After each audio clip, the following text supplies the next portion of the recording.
So, hi, Fair enough. Hey, how's it going? it's going well. I sent you tons of stuff because I want to tie this in. I always do. I don't just want to talk about, oh, the Great Spirit. Okay, great. No, I want to explain the Great Spirit in context of it's a high God, in context, which people don't understand. So we're going to talk about that. What a Right. high God is. This is very important because it has to do with two things. One of them is an anarchist we care about. High God means the sky. The other thing a high God means, hierarchy God Right. that's on Yeah. top It's the big or is god that close to the leads out. top and Yeah. lead. It has to Rules be a over. Yeah. supreme or correct. Rules over other gods. Another, anyways, this is important for us because that is a new thing. Gods did not start that way. We talked about it a little bit before. I'm not going to go on and on about it because I don't want to. I want to get a lot of stuff done. Right. So, but my main point is this is a the great spirit, great father, great chief relates to the great father or sky god of the Siberians and Proto-Indo-European Okay. and the Middle East and everything. So it's that, but then when you have a moralistic god, that's a later thing also. So all the in the hierarchy god, they weren't hierarchical. So hierarchy god is another newer, younger thing in a sense. Okay. Right. Just so you grasp this. So high God. So I'm going to have you read the Britannica about high gods, just so we're on the same page. You don't have to read a lot, but just that first paragraph because it explains a lot right there. Okay. So, high god in anthropology and the history of religion, a type of supreme deity found among many non-literate peoples of North and South America, Pause for a Africa, second. I hate that kind of like way of framing it. for sure. So yeah, just want to make that point. And that also, speaking of which, we're right after this, we're going to do something about the language because literate, right? Yeah. Yeah. Right. You hear the bigotry? Because guess what, dickheads? You literate fuckers had high gods too. Yeah. So fuck off on that bullshit. Yeah. Anyways, so and by the way, someone else I know it's hard. I look. I got so much in my head, but so it literally goes back to this. Someone made a comment that no literacy was in the Americas, and that pissed me off also because that's Right. wrong. And then he said, so they don't have the right to be called civilized because they don't have writing. That also pisses me off. Yeah. No shit. The fucking Jeez. writing is not civilized. What? Oh, what the fuck? Anyways, Yeah. so It's just I'm sorry. applying, yeah, what some your own biases and your own perspective on what's good and what's right, and applying it to somebody you don't even understand. Right, and like I said, and the worst thing is, you also have high gods. Jehovah's a high god, dumb fucks. Yeah. Jesus, high god. Well, he came down to earth, but still, he's supposedly never changed from being the high god, right? He never still the father. Yep. Yeah. Anyways, my point is, so yeah, because they show him as a horse too, which is this was this the Saman or I'll probably say the name wrong, but of course, but it's a deity that related to the sun, and its symbol was a horse. And they in ancient Israel they used to use the horse symbol to mean their god, or even some Christians later use that kind of symbol to mean Jesus, the horse. Ah. But the horse, you're like what you would think. Well, what does the horse mean? Well, the horse pulls with the chariot, pulls the sun, Okay. and so and this is what's weird too. Sometimes in Proto-Indo-European, real quick, the sun god is being pulled by the two suns in chariots. So they're both considered horses in some of the Proto-Indo-European mythology. And so, in a sense, there's a trinity, right? You Right. have Right. two sons pulling the father, in a sense. Yeah. Anyway, I'm just saying, it's another special in the Native American is interesting, but also to me, not really that special because it's just part of this whole Right. It's tons of stuff. yeah. It's an evolution production of cultures that have moved Right, around. yes, Yeah. right. But also, it's not a one-time thing. It was not one DNA. It wasn't one time. So Right. the Graham Hancock or the great theory of that one everything hyper diffusion that one culture's went out and taught everything. That didn't happen. It's no. So yeah, but go ahead and keep reading. I'm sorry, just that Yeah. literate thing kind of Yeah. No, fair enough. Yeah. So it was the non-literate peoples of North and South America, Africa, Northern Asia, and Australia. The adjective high is primarily a locative term. A high god is conceived as being utterly transcendent, removed from the world that he created. A high god is high in the sense that he lives in or is identified with the sky, hence the alternative name. Among North American Indians and Central and South Africans, thunder is thought to be the voice of the high god. In Siberia, the sun and moon are considered the high god's eyes. He is connected with food and heaven among American Indians. Okay, so let's go to the Siberian thing. It's very important. The thing you read about the sun and the moon being the eyes of the high god. Right. Yeah, there's a shit ton of that. Like, I don't know, in ancient Egypt, in Mesopotamia, in Hindu or India, in Iran, in some other Proto-Indo-Europeans, in the steppe probably also. But then also in Siberia, like they just read, the two eyes. Yep. So I'm just saying these. Once you grasp that they're really all kind of the same thing. So because also sometimes there's only one eye, like what happens with Odin. Right. And or just like in Ra, the eye of Ra is both his eye, which is the sun, the sun disk, and then Horus is the other eye, which is often associated with the moon. You start to see. Wait, isn't that what they do in Siberia? Interesting. Right. And as you know, I've showed you before this. It's not only that I wish that it was Native Americans and not white people that did it, or Africans going and becoming Olmecs or anything. I know the DNA proves that did not happen. Right. We were seafaring like Graham Hancock. They're seafaring. There's no evidence of that. What the evidence does show, even if you were to say seafaring, it was along the coast. So it just followed the same path that people are on land. So cross the oceans or whatever. No, that's not. Later it happened, but yeah. So this is real important because to me, someone said, "Well, am I sure that Graham Hancock is wrong?" Yes. Absolutely. Absolutely. So then we're going to go through the DNA. First, let's go to the first picture I showed you, which is explains there's a high god on there. Explains how much the type of belief indigenous people have. That right there. Let me go back to the picture myself. that right there. So you see what percentage are indigenous hunter-gatherers compared to animism? Well, it says 100%. 100%. So that would almost, which everybody says, that almost proves that it must have been old and everybody had it. Right. Yeah. Right. So probably from Africa. Yeah. Which is what I say in my theory is that it comes from Africa, and I have tons of reasons why, but this is one of them, right? Yeah. Even in now, it proves that everybody that left seemed to all have animism. Yeah, all the places have the same thing. Because Africa had it, and then everywhere Africa went, it all had it. So, yeah. Anyways, I'm just saying that's one way to also support my thinking. Then totemism is 82, which is I've all calculated all of them myself because these people didn't test for totemism. But I saw the cultures they did, and so I went to every one of those cultures and studied it and researched it myself to find out. And if it had elements of totemism, then you... Right, so one of the elements of totemism is clanism. And you can see that also in when people pick a male or female child.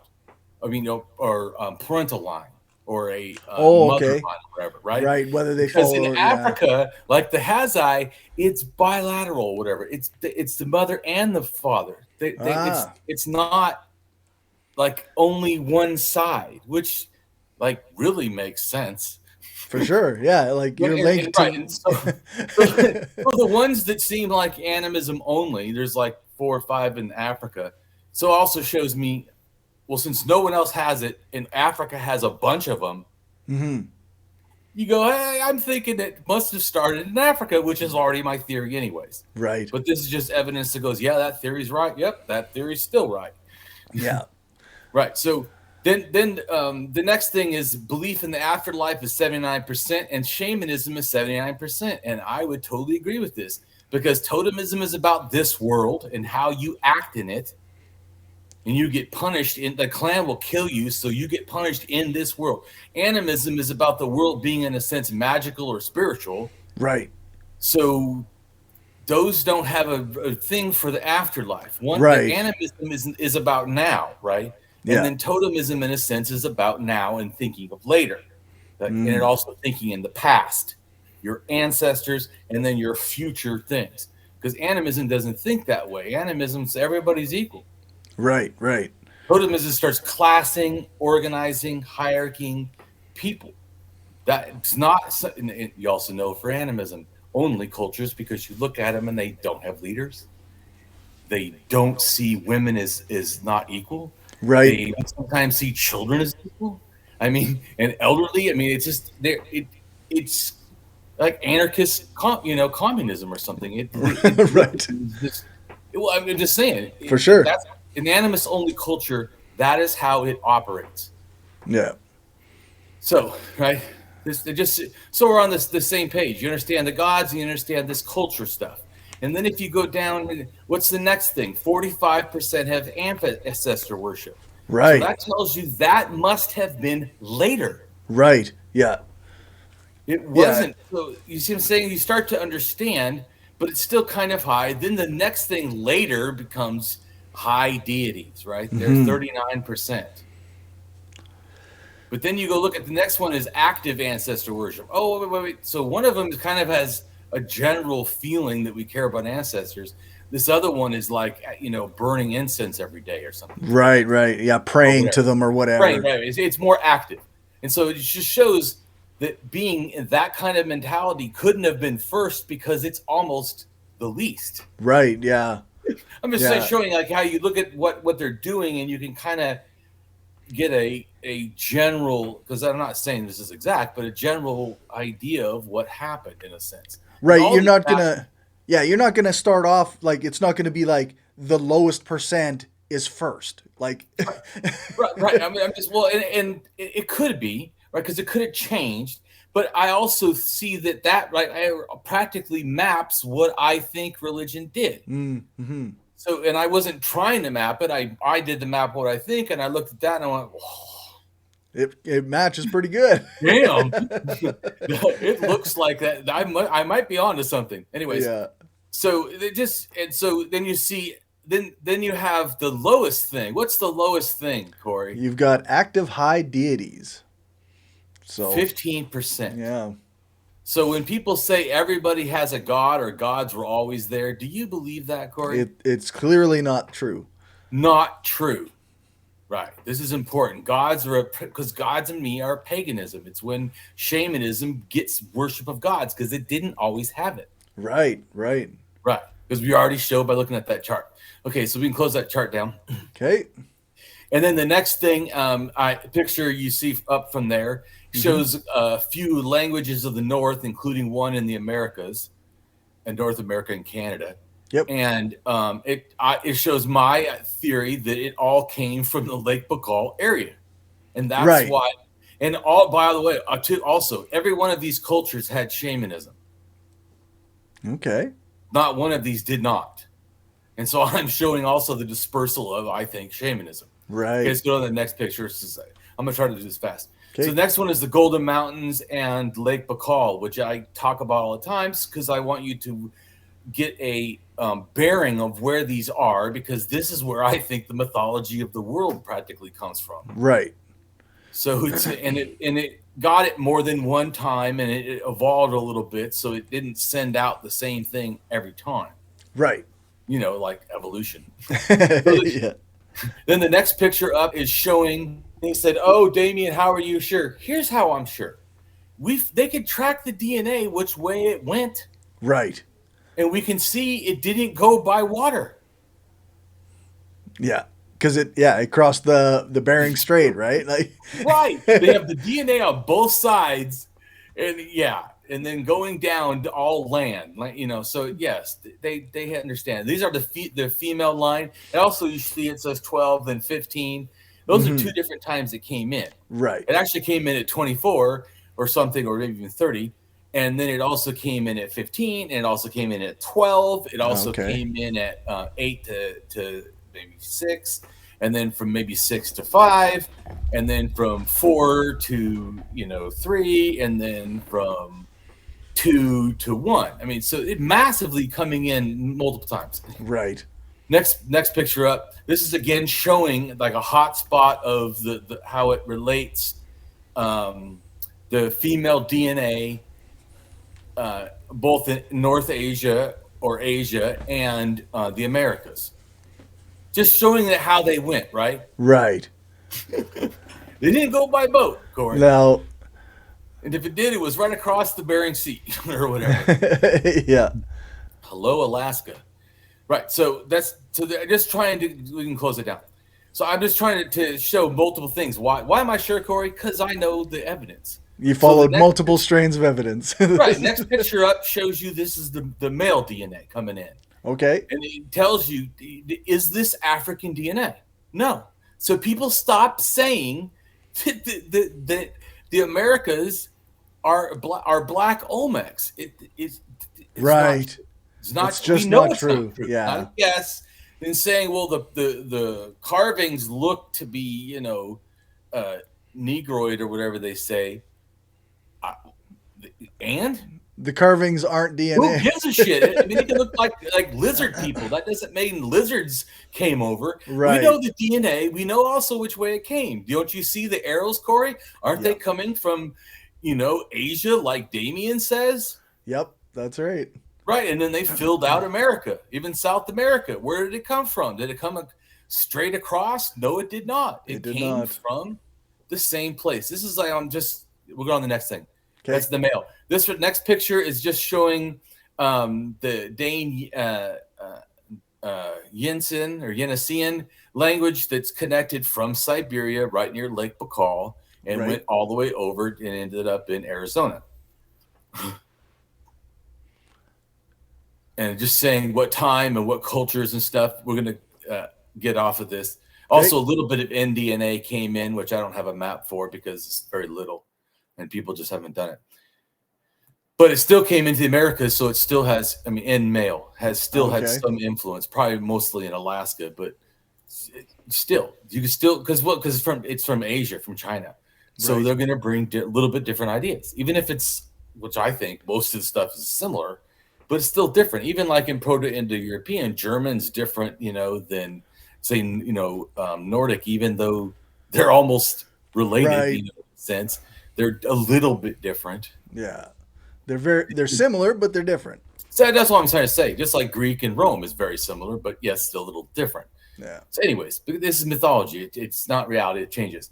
So the next picture is showing you cDNA. I'm just showing you the hotspot dispersals, which also kind of lead you to believe that, wow, I think they came from Asia. In fact, I think they came from Lake Baikal. Right. Yeah. I'm not going out on a limb, Corey, right? No, that's right. No. When the darkest brown means it's like the main area, right? Oh, the main area is like literally surrounding Lake Baikal. Yeah, yeah. Right. And so, that has to do with the Dane Yinsen. And you can see why. Well, okay, so I understand. But it also has qDNA, who came from, but this is cDNA. Next picture. This just shows you the arrows in case you thought I was somehow misleading you. Right. So it's doing the same thing. It goes from Asia to the Americas. Yeah. Bang. Then the next picture is showing that in a sense, but this next picture is showing you the languages.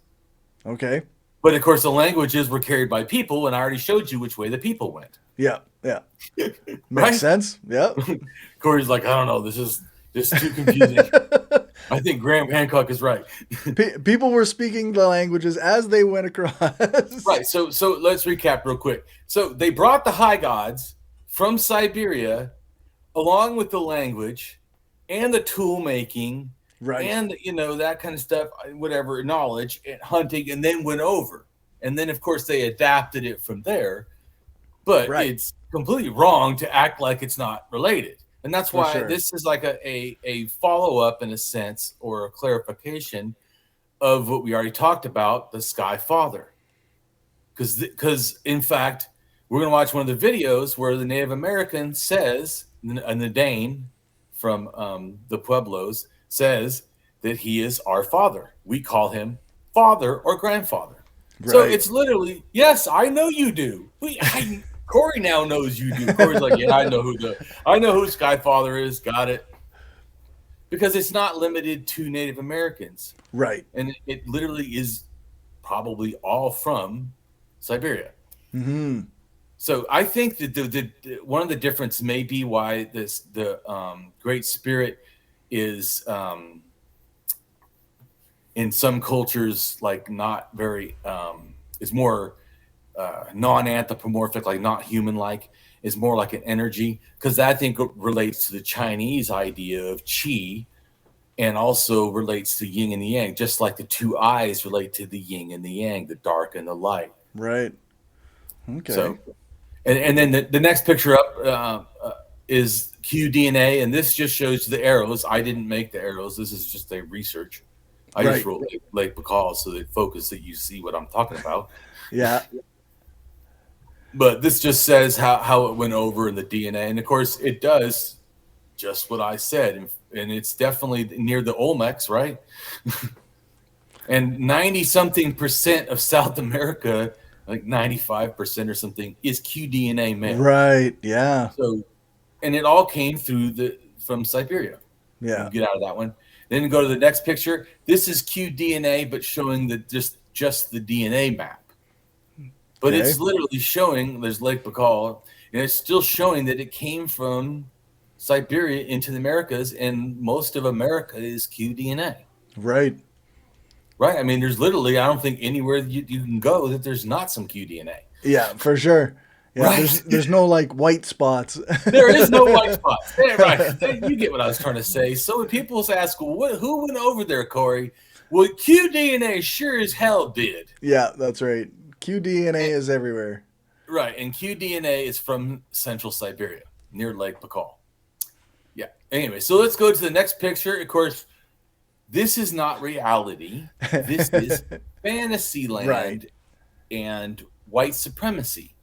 They believed that Ignatius Donnelly, in a sense, this is Atlantis, his theory, because this does sound like what the Greeks thought where Atlantis was. And we know that's not true. Right. But anyway, so that there's this huge island and that these people dispersed supposedly wherever there's red. And that's how they think that the white people actually built the mound cultures.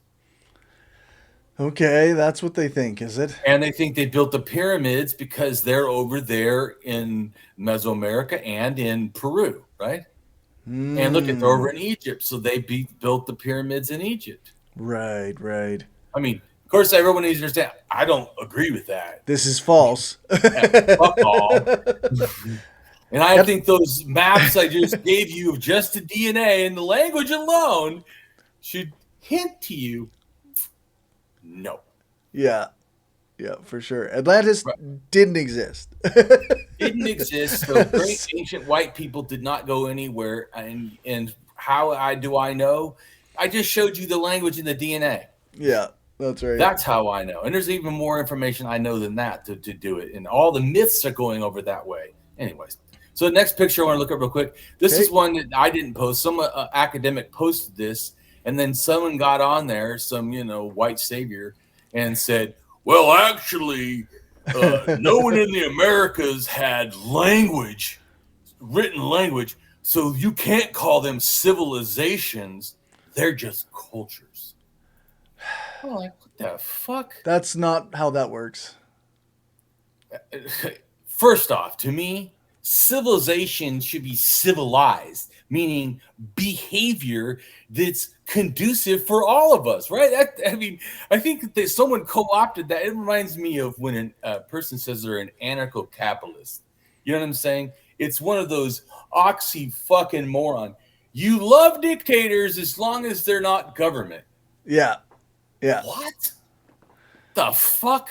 Yeah, you've taken this term and you've twisted it into something that's unrecognized. So it's almost lost its fucking meaning. Yeah. So that's why I mean civilized. So just because Damien's opinion, we'll go read what the fuck is civilized. So click on that. I gave you the link. So we clicked on it. What the fuck do they say is civilized? Let's see. A civilization. Reader says civilized are organized around.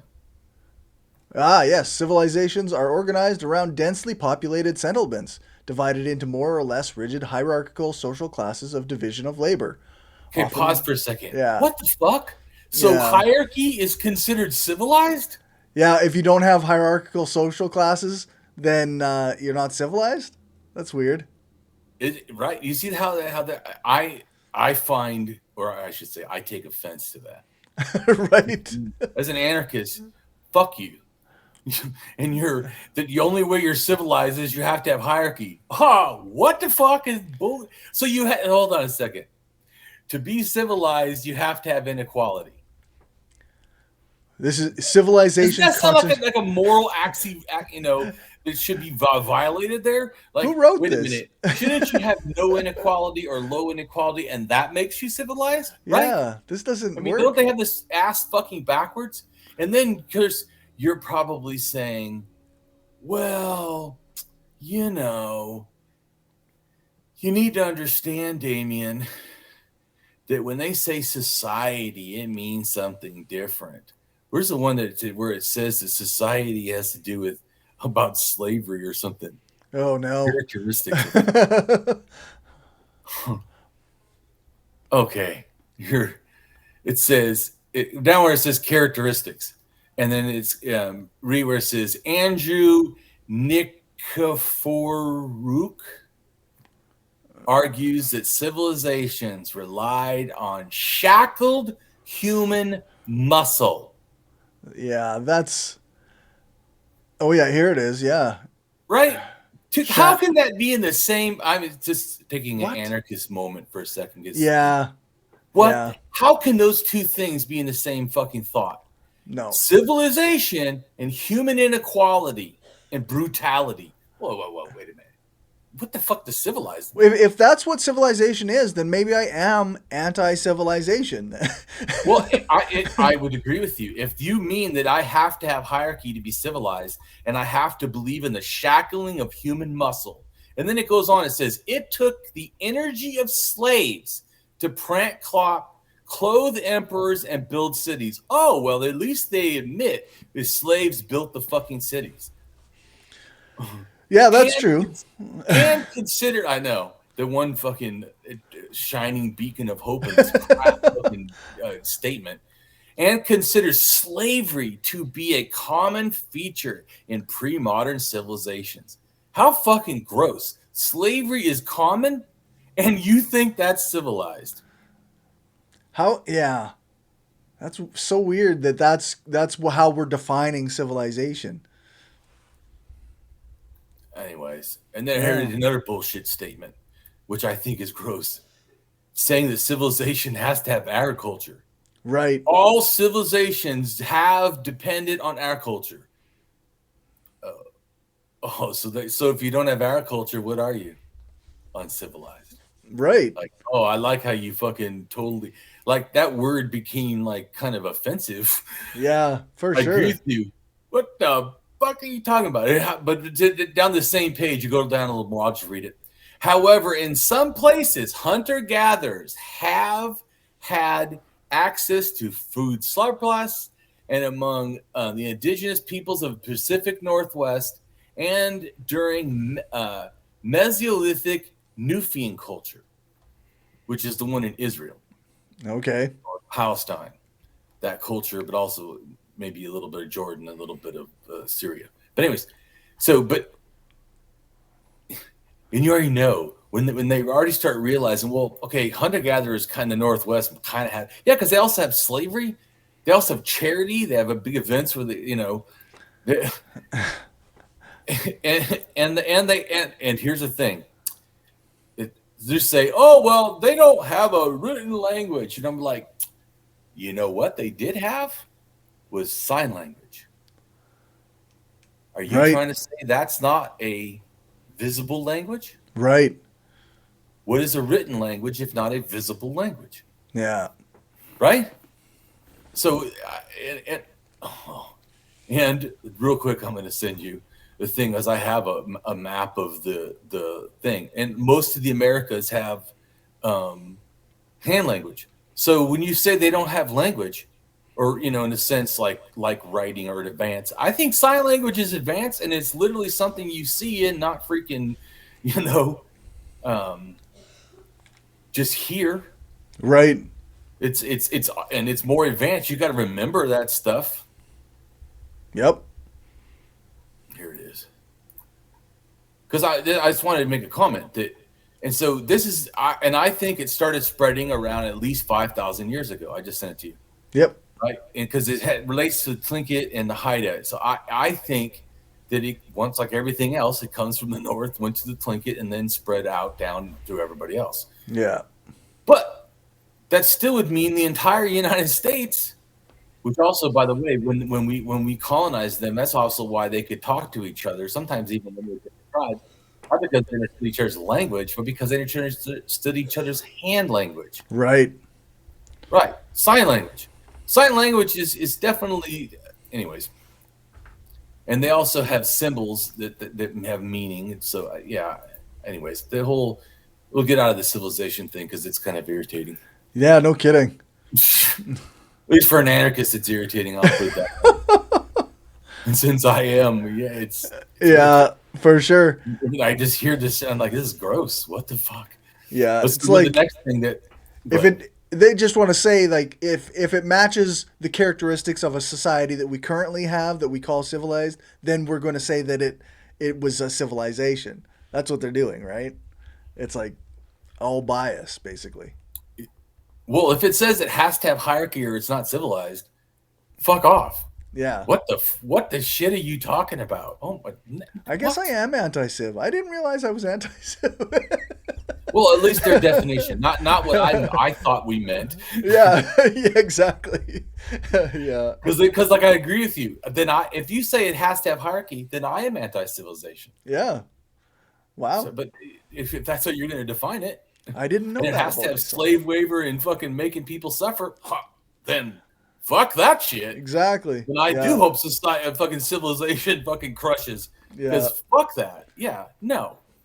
So, but yeah, I don't personally agree to it. I think that's a bigoted interpretation. I think so too. Yeah. So, anyways, the next thing up from the civilization link is Mesoamerica. Yeah. And you see it? Can you read it for us? Mesoamerica, along with Mesopotamia and China, is one of 3 known places in the world where writing is thought to have developed independently. Mesoamerican scripts, deciphered to date, are a combination of logographic and syllabic systems. They are often called hieroglyphs due to the iconic shapes of many of the glyphs, a pattern superficially similar to the Egyptian hieroglyphs. 15 distinct writing systems have been identified in pre-Columbian Mesoamerica. Right. So, anyways, that's good for that. And the whole point is, it's also in error, even by their standard. Right. They had slavery. They had hierarchy and kings. Yeah. And they had writing. How literally is that not then a civilized, even by your disgusting fucking word for civilization, it still fits. Yeah. So but just the fact that someone says that, my first thought is, oh, you're a bigot. Right. Yeah. I mean, maybe I judge too quickly, but when I hear something, I think there's an intent behind that thinking. For sure. Like when people say, well, white people fucking, did all the, Americas. And I'm like, or taught the Americas. I'm like, they never went there. What are you talking about? No. Let's go back to reality. Yeah. No. How do I know? Look at the DNA, dickhead. What part of that is confusing to you? Yeah, exactly. Anyway, but maybe that's just me, and I believe in science, and not everyone obviously does. Yeah, that's true. Right. And so let's go to where it says cosmic eyes, sun and moon. Do you see that? Yes. Because remember, it said who had it? Siberia. Right. In Siberia, the high god was connected with the eyeballs being the sun and the moon. Right. So Then you have, it says cosmic eyes, sun and moon, right? And then Yeah. go ahead and read that. It's not long. Sun and moon, eyes of celestial or cosmic deities, Egyptian, Babylonian, Hindu, Iranian, Greek, Scythian, Chinese, Norse, Hebrew, and Arabic.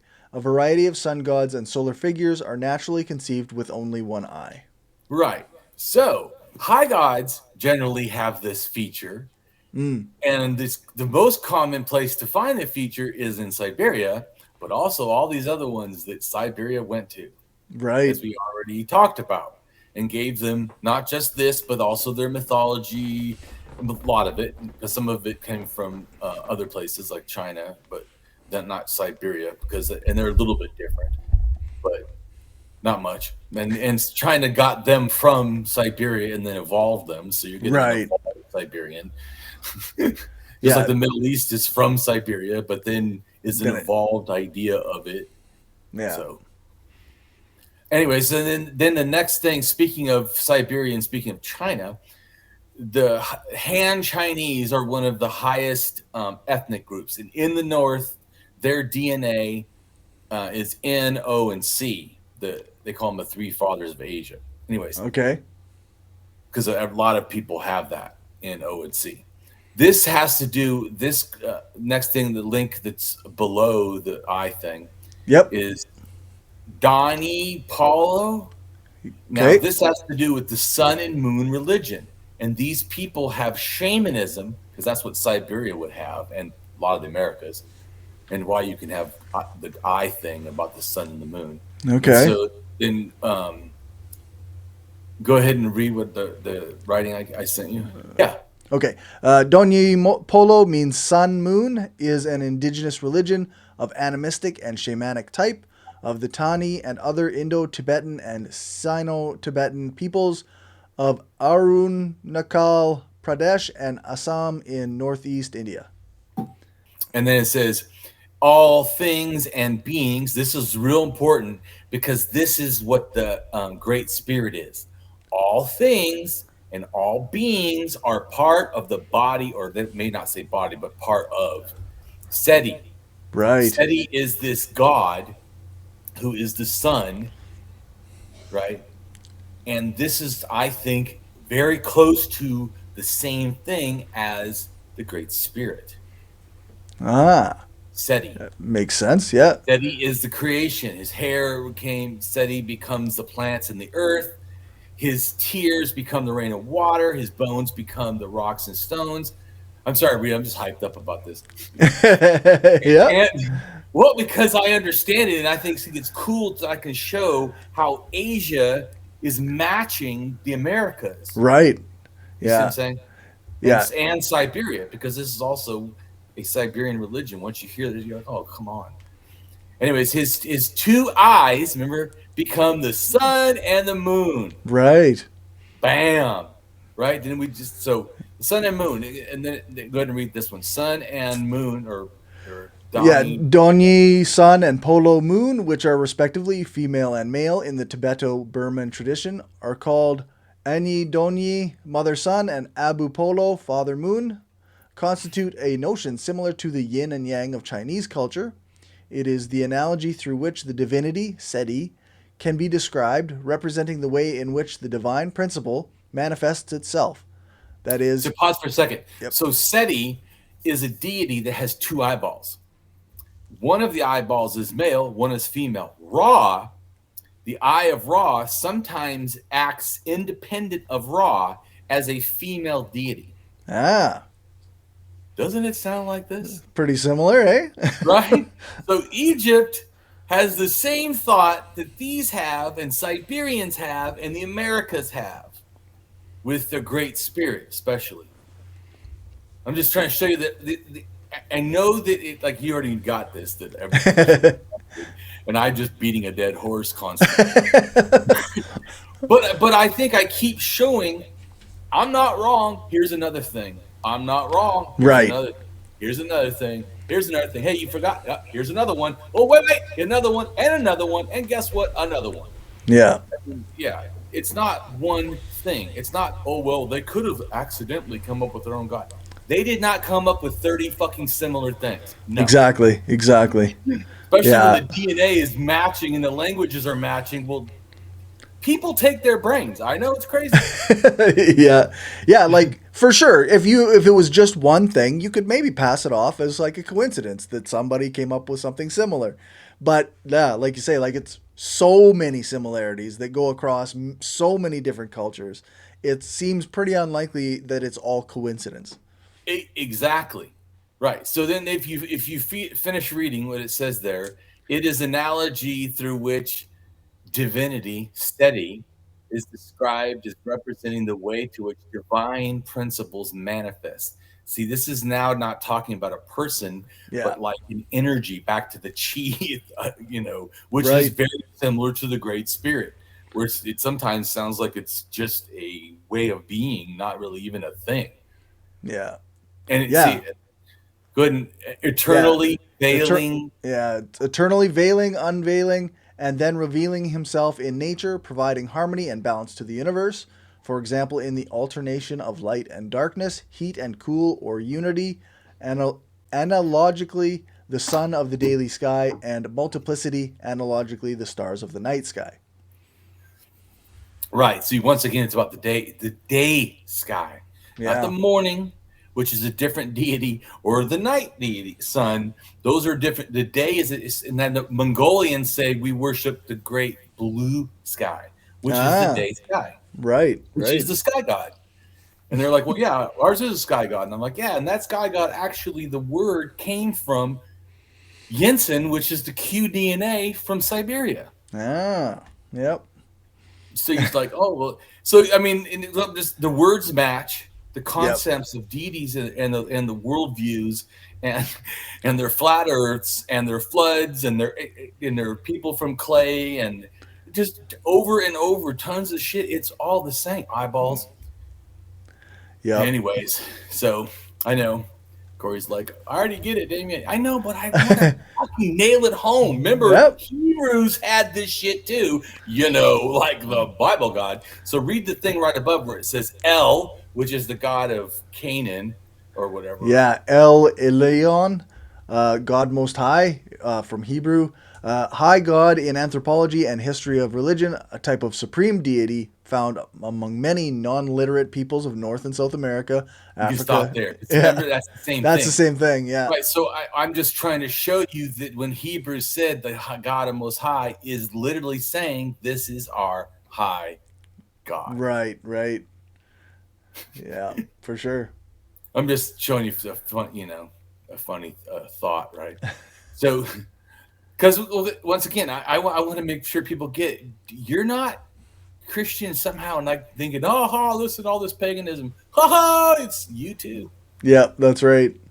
Which reminds me about paganism. Go to the top for the thing I sent you, where grain goddesses, because I seen this one thing when speaking because I keep trying to debunk shit at the same time Okay. we teach because I saw this thing that said, oh, well, in Turkey, which is kind of correct, there was a grain deity that was male 12,000 years ago. And I went, oh, fuck no. I don't think so.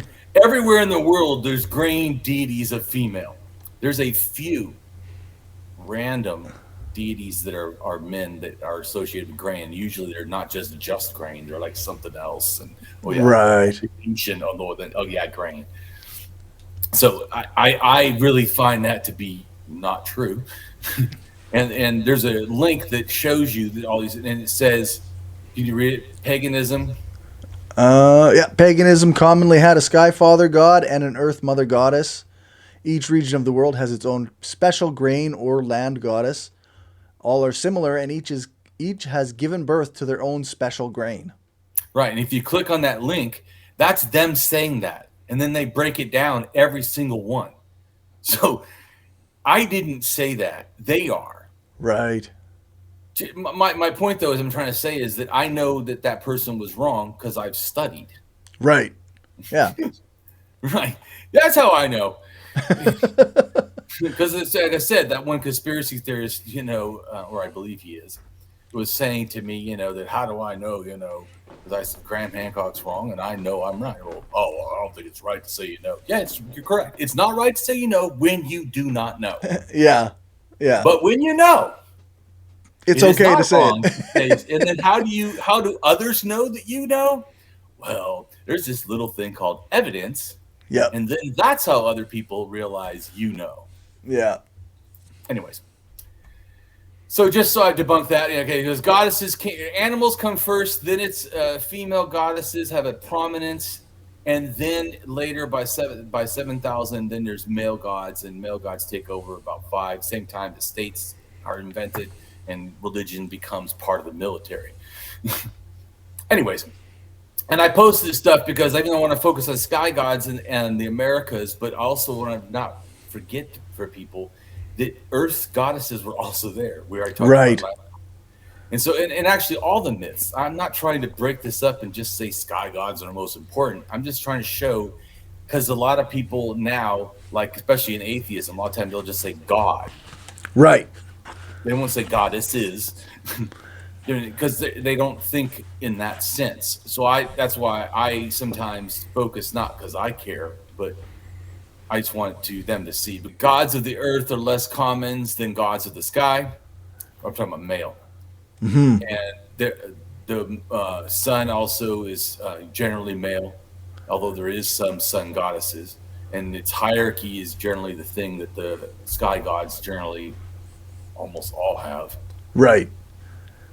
And and so yin and the yang type of thing. Men are the day and women are the night, and thus women are more connected to the moon and the stars, where men are generally in mythology more connected to the daytime than gods of the night. Okay. Yep. There are some gods of the night. So I'm not saying there's none, but these are just more common. Just explain the deities. The male, in a sense, the yin is upward seeking, like the sky. Mm-hmm. Thus the sky, and women are seen as downward seeking, thus the earth.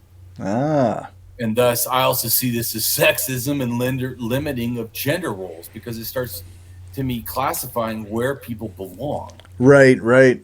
I as an anarchist, also really don't not favor that. Not a fan of that. No. So then go ahead and read the next thing. Let's go read down now.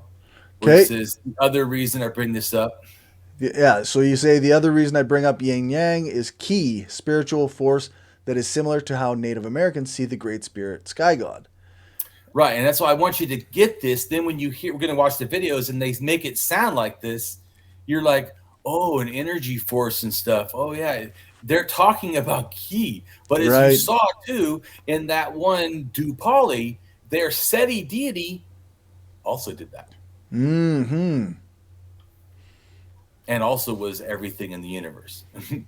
Anyway, so then it says in Chinese cosmology, go ahead and read that.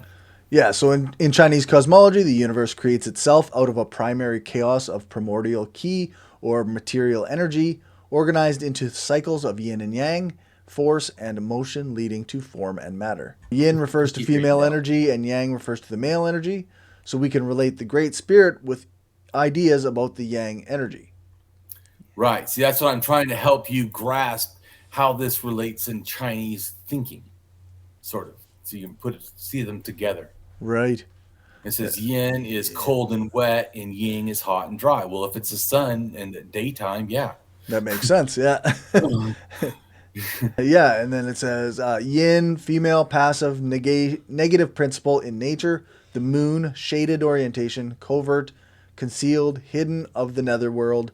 Negative, north side of a hill, south bank of a river. Overcast, sinister, treacherous. Just 1 second. Tell me, and I've said this before, the yin and the yang is sexist. And this one guy, oh, no, it's not. I'm like, did you read what it is? Well, it doesn't just mean that. I'm like, it literally says sinister and treacherous. Treacherous. That what, all women have this? What the fuck kind of sexist bullshit? It's a female energy that happens to be treacherous and sinister. Right. It seems like kind of weird. Yeah. Tell me that's not sexism, Corey. Come on. I would call that sexism. I would. Fucking A. Anyways, so then the male is what is active, positive. Positive, yeah. The sun.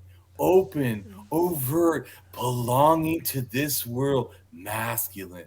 I'm like, oh my God, that sounds like some narcissist fucking Yeah. chud nowadays, right? I could see one of these fucking guys talking just like this. Yep, for sure. We as men in the manosphere are active. Oh my goodness. Open and honest, and we tell the Yeah. truth, and yeah, Oh, give me a fucking break. women are sneaky, and Yeah, right? Right? And then read that and go, Damien, this has nothing to do with sexism. And I'm like, do you not understand the word? Yeah. Yeah. People have a hard time connecting things, I think, sometimes. Oh, I think people get mad as hell that I say this about being sexist. Oh, right. I had one guy and a trans woman also block me because they were Taoist or whatever. Oh, yeah. They're really mad because I talk shit about it. I fucking expose the truth is what I feel like I'm doing. I don't just calling it like it's saying it. I mean, if it didn't say this, I don't say hideous shit about shit that's nice. Right. Yeah. I don't slander it. I fucking read it and go, oh, gross. All right, let's keep reading. For example, Tiandi, heaven and earth, and Nanu, men and women, yin yang, meaning dark and light, female, male, moon and sun. Oh, wait a minute. Moon and sun and heaven and earth, which is sky and earth, right? Deities. Yep. Like, oh, this is the same shit, man. Yeah, that's right. Right? Anyways. So then I want you to read the next thing, which is about chi, because just so we're on the same page also what this kind of means. Okay, so in the sinosphere, ki or chi is traditionally believed to be a vital force part of all living entities, literally meaning vapor, air, or breath. The word chi is polysemous, often translated as vital energy, vital force, material energy, or simple energy. Right. And then it says Chinese gods and immortals, especially anthropomorphic gods, are sometimes thought to have chi. Mm-hmm. And this is going back to like what I said. The Great Spirit sounds a hell of a lot like chi. Right. It sounds a lot like, what was that deity? Seti? Right. Right. So I'm saying, so, and that was in a different area in India, but it relates to China, and China relates to Siberia, and Siberia relates to the Americas. Mm-hmm. Yay! Yeah. So then go ahead and read what it says. Are sometimes thought to have chi and be a reflection of a microcosm of chi in humans, both having chi and connected in certain body parts. And then it says, chi was also thought of as meaning forces in nature that deity could control and magicians and occultists could harness. Right. Also like shamans. Right. Or sorcerers would be another word. And then also the yin and the yang are the greatest chi. Okay. So you see these concepts are not like separate. Right. It also relates to feng shui, by the way. Right. Another thing, because that has to do with, and that's what it says here in traditional Chinese art, geometry, the placement arrangement of things called feng shui is based on calculating the balance of chi. Mm-hmm. And then what does it say next? Intersections between the five elements and what else? Yin and yang. Yin and yang. Thank you, Corey. Yay. We figured it out. It actually all is together. Right. The next, what does it say next? Skyfather gods came from... Siberia, eh? Yeah. North Asia. Oh, like the DNA looks and the languages look and the myths.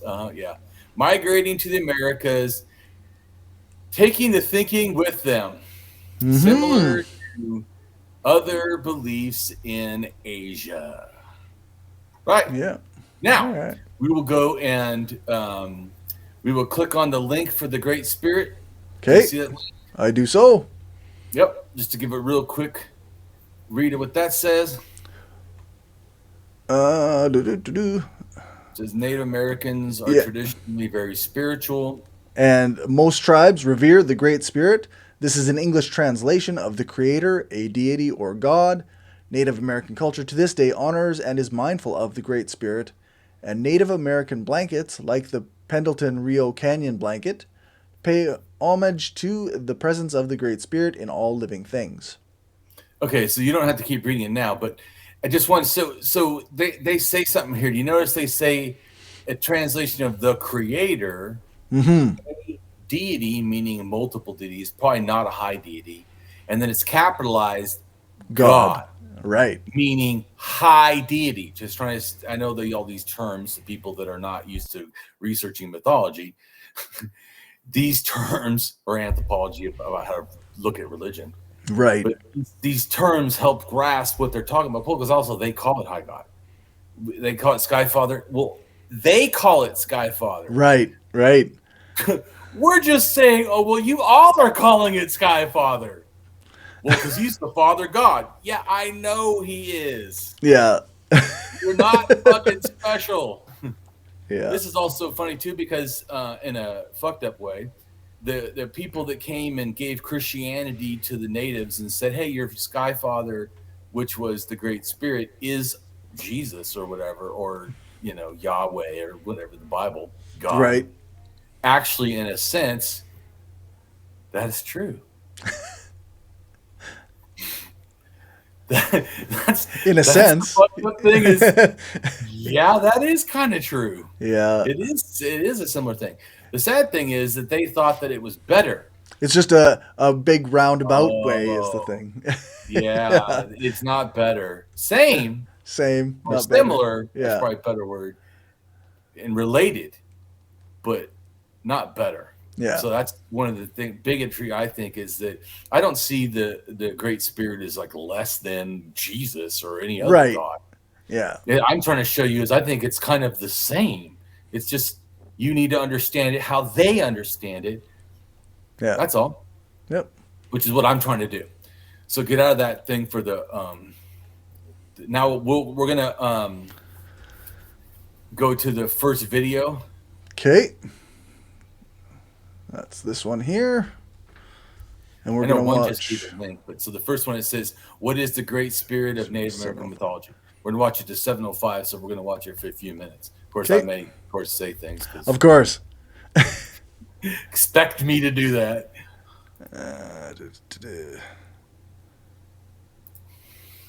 Oh, also, really quick, they almost act like the only kind of Great Spirit is the one where it is no name, and that's not accurate.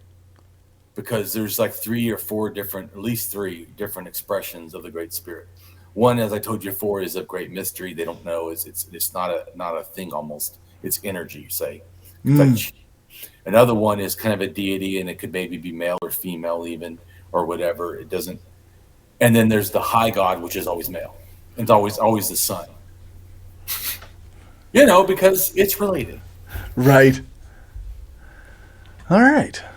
The concept of the Great Spirit is central to many Native American cultures and belief systems, reflecting a profound spiritual presence that pervades the natural world and human existence. Known by various names among different tribes, the Great Spirit represents a unifying force that embodies the essence of life, creation, and the interconnectedness of all beings. This essay delves into the multifaceted nature of the Great Spirit, exploring its significance, variations, and influence within Native American mythology, culture, and spirituality. The Great Spirit. The term Great Spirit is an English translation of a concept found across numerous Native American tribes, each with its own name for this supreme being or force. For example, in Lakota, it is referred to as Wakantanka, which translates to Great Mystery or Great Sacred. In Algonquian cultures, it is known as Gitche Manitou, meaning Great Spirit. These terms signify a supreme entity that is both immanent and transcendent, embodying the sacredness of the natural world and the spiritual realm. Characteristics and attributes. The Great Spirit is often depicted as an omnipresent, omniscient, and omnipotent force that governs the universe and all its inhabitants. Unlike the monotheistic God of Abrahamic religions, the Great Spirit is not typically personified but is instead seen as a pervasive energy or presence. It is both the creator Pause and for a the... second. Do you notice how he said not typically? But there are ones that actually do. And then, like I said, there's ones that are kind of in the middle and they don't gender, or they either side or whatever, or it could switch genders or whatever. Mm-hmm. But then the one is a male god, like the one we'll see the Nadane, they call it the Father because it's a male. Right. So when he says it's not personified as male or female, well, sometimes it sure as fuck is. Right. I'm just saying. Yep. No, that makes sense.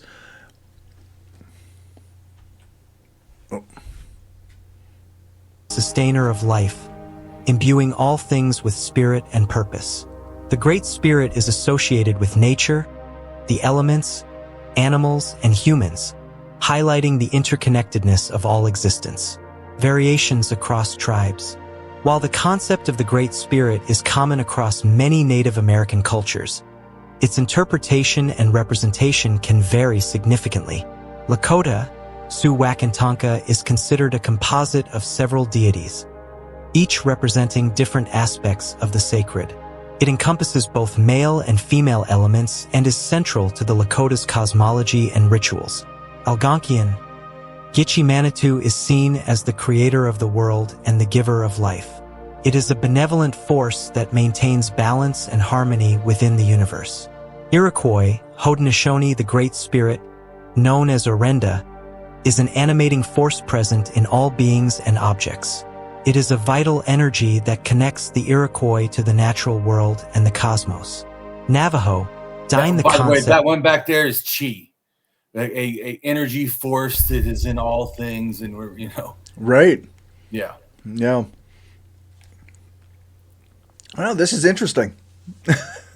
Right, and then this one, this person says the Navajo, the Dane, that they have the female, but they also have a great father, which the next video we're going to watch explains. Okay. As the Navajo teaches us. So they're correct that the Navajo have it. And yes, this may also, the female may, and it's, you notice it's a trinity. Right. But the female, because once again, there's 3 levels of the sun and 3 levels of the moon, the crescent, the moon, full moon, and the crescent. So it's all this is related. They see as the sky does, so does down here. Like it's a paganism, as above, so below. Right. But like I said, they try to say in this video that they don't have a specific sky god and father or whatever, or Great Spirit, and the other guy teaches us that that's not really accurate. Right. Right. Okay. Of the holy people, including Changing Woman and the Hero Twins, represents the spiritual forces that guide and protect the Navajo. While not directly analogous to the Great Spirit, these deities embody similar principles of creation and interconnectedness. The Great Spirit in mythology and creation stories. Creation myths are foundational narratives that explain the origins of the world, humanity, and the cosmos. The Great Spirit plays a central role in many of these stories, often depicted as the creator or an instigating force behind the formation of the universe. Lakota creation myth. In Lakota mythology, Wakantanka created the world through a series of acts involving sacred beings. The earth, sky, and all living creatures were brought into existence by these divine forces, each reflecting an aspect of the Great Spirit. Algonquian creation myth. According to Algonquian legend, Gitche Manitou created the world by shaping it from a void. He brought forth land, water, animals, and humans, infusing them with spirit and purpose. This myth emphasizes the Great Spirit's role as a life giver and sustainer. Iroquois creation myth. The Iroquois creation story features Sky Woman, who falls from the sky and lands on a turtle's back, which becomes the earth. The Great Spirit, or Orenda, imbues her Pause for and a the second. world. And remember, since we're going to get to eventually, to myths about or stuff about mound building, right? That it relates to the turtle. The turtle, like because I told you before, the ones of Sumerian reason they built them relates to a mound of creation, and the reason Egyptians did their stuff also relates to a mound of creation. And the people that were the mound cultures of the Mississippi and stuff from Ohio down, they actually had turtle myths, which do relate to building this mound of earth. So it's still, in a sense, a mound of creation. It's Right. just one is a turtle and one doesn't. And remember too that the Bible starts as water world, right? It's because the Spirit of the Lord goes over the water of the deep. There's no land, Right. and then there is land. So then the mound of creation happens in the Bible. I'm talking about. So the Bible's not somehow outside of all this. And people are like, turtles are funny. Yeah, it's funny as hell too. Just have land come out of fucking water world. Right. Yeah. Like, how is that any better exactly? In a variety of ways, all myths are kind of funny. Right, like true, but you get what I'm trying to say. I don't think this one is is more reasonable than the other. No. It's not. Your water world is not reasonable either. Yeah, exactly. That never happened. Yeah.